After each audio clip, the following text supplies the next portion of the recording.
উসমান হাদি তার ছোট্ট বাচ্চাটা 8 থেকে 10 মাস বয়স, তার এই ছোট্ট বাচ্চা নিয়ে তামান্না ছিল, এই এলাকা বিশ্ববাসীরা হয়তো আমি একদিন থাকবো না, আমার নেই কথা বলার কারণে আমার পিছে দুশমন আছে।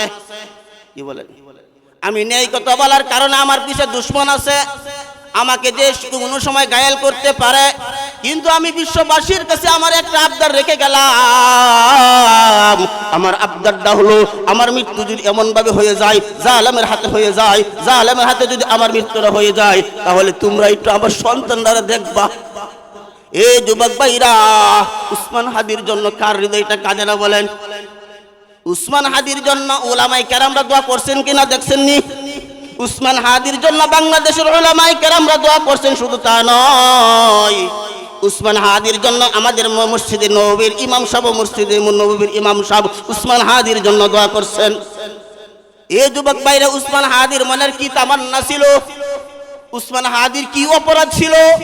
উসমান হাদি ইনসাফ কায়েম করার জন্য মাঠে ময়দানে কাজ করছেন, ঠিক কিনা বলেন? এই জন্য উসমান হাদিকে ঘায়েল করলো।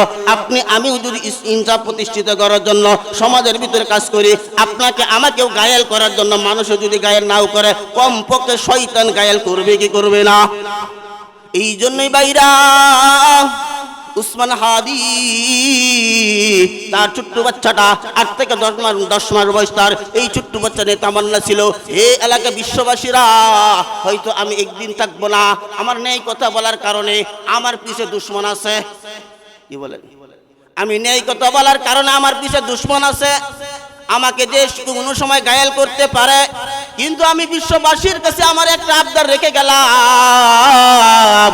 আমার আবদারটা হলো, আমার মৃত্যু যদি এমন ভাবে হয়ে যায়, জালেমের হাতে হয়ে যায়, জালেমের হাতে যদি আমার মৃত্যুটা হয়ে যায়, তাহলে তোমরা একটু আমার সন্তানরা দেখবা।